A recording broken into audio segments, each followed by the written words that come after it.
السلام عليكم ورحمة الله متابعيني الغاليين، اهلا وسهلا بيكم. ازيكم عاملين ايه؟ يا رب دايما بخير وفي احسن حال.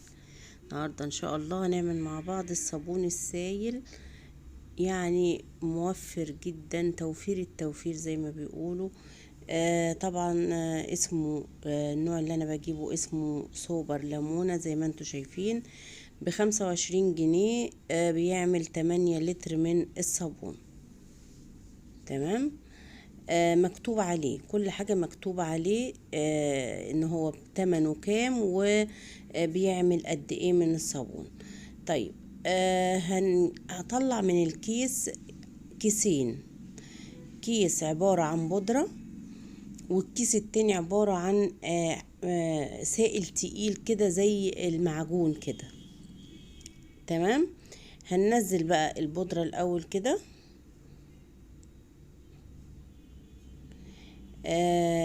هنحط بقى على ال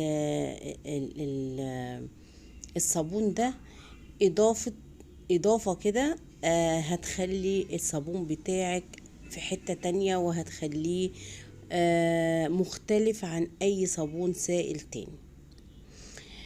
طبعا هفضي الأول المعجون ده اهو، شايفين تقيل ازاي على البودرة، وابدأ بقى ايه اصفي كل اللي فيه واقلب كل المكونات مع بعضها، بحيث ان الخليط كده يمتزج ويختلط مع بعض. بس انزل اي حاجة فيه، ولحتى لو حسيت ان هو لسه فيه شوية ممكن اشطفه كده بشوية مية وانزله على بعضه، و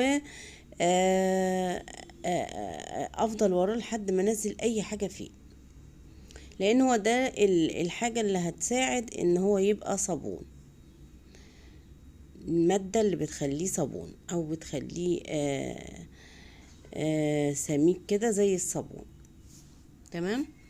هنقلب بقى كده كله مع بعضه، بس بعد ما نضيف الاضافات اللي هتخليه صابون. يعني بصوا، ده ربع كوباية او ربع فنجان من الخل، ربع فنجان شاي مش فنجان.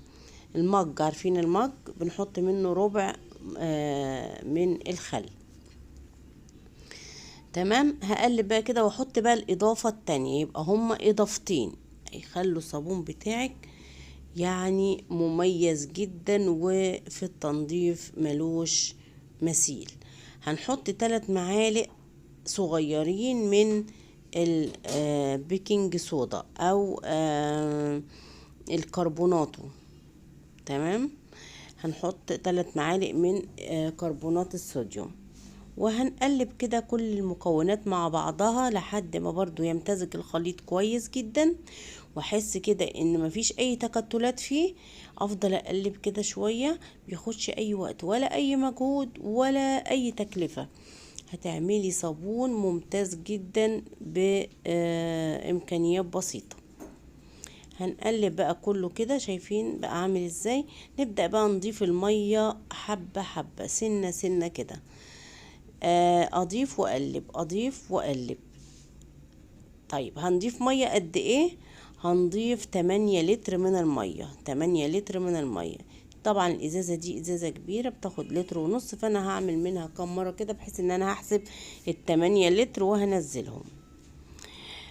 بصوا الصابون ده لما بيخلص بيبقى، يعني عايزه اقول لكم ممكن انكم تخلوه من السمك بتاعه كان ممكن يبقى 10 لتر مش 8 لتر. فهو جميل جدا. هتبدأوا كده تفضلوا تزودوا المية شوية بشوية لحد ما تخلصوا ال8 لتر كلهم وتقلبوا.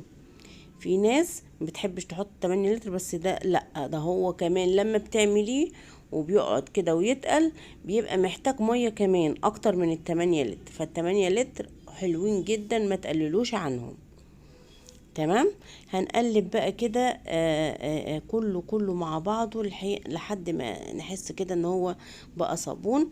شايفين هو كده لسه معمول، كده لسه معمول. المفروض ان انا بعد ما بعمله بسيبه لمدة ساعتين قبل ما اعبيه. قبل ما اعبيه. يعني هو صابونه 100 ولكن بعد ساعتين هتحسوا ان هو بقى له سمك كده وتقيل جدا جدا زي الصابون، واكتر من الصابون اللي احنا بنشتريه جاهز. طيب ده كده بقى انا جبته بعد نص ساعة. بس بعد نص ساعة شايفين القوام اختلف واللون كمان اختلف. شايفين؟ والله العظيم الصابون ده ممتاز جدا جدا جدا وموفر جدا جدا جدا. انا بقى ما استنيتش الساعتين بصراحة، انا بعد نص ساعة بدأت اعبي فيه. جبت الازايز بتاعتي وقمع كده وبدأت احط واعبي في الازايز. تمام. بصوا سمكه حلو قوي والله يعني افضل من انواع كتير جدا. يعني في نوع مشهور كده بدون ذكر اسماء هو زيه ويمكن افضل، جميل قوي. هاتوه جربوه. ما تستغنيش عنه في بيتك ابدا لانه هو موفر واقتصادي جدا، والنتيجة بتاعته بتخلي يعني المواعين بتاعتك خصوصا الألمونيا بعد ما بنحط الإضافتين دول بيخلي الحاجة بتاعتك المواعين دي شكل الكريستال بالظبط زي الكريستال.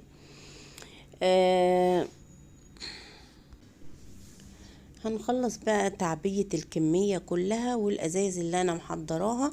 الأزايز طبعا اللي عندك فاضية، ازايز بقى الكلور والكولوريكس اللي هم الحاجات بتاعت الابيض كده والالوان، وازايز ميه. المهم يعني بتوفري كمية ازايز مناسبة علشان تعملي الصابون بتاعك. طلع معايا 8 لتر ممتاز جدا، وهتعملوه هتحبوا تعملوه دايما.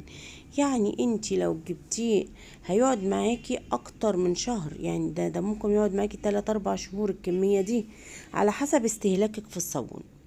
كده الفيديو بتاعي خلص، واستنوني في فيديو جديد، واستودعكم الله، والسلام عليكم ورحمة الله وبركاته.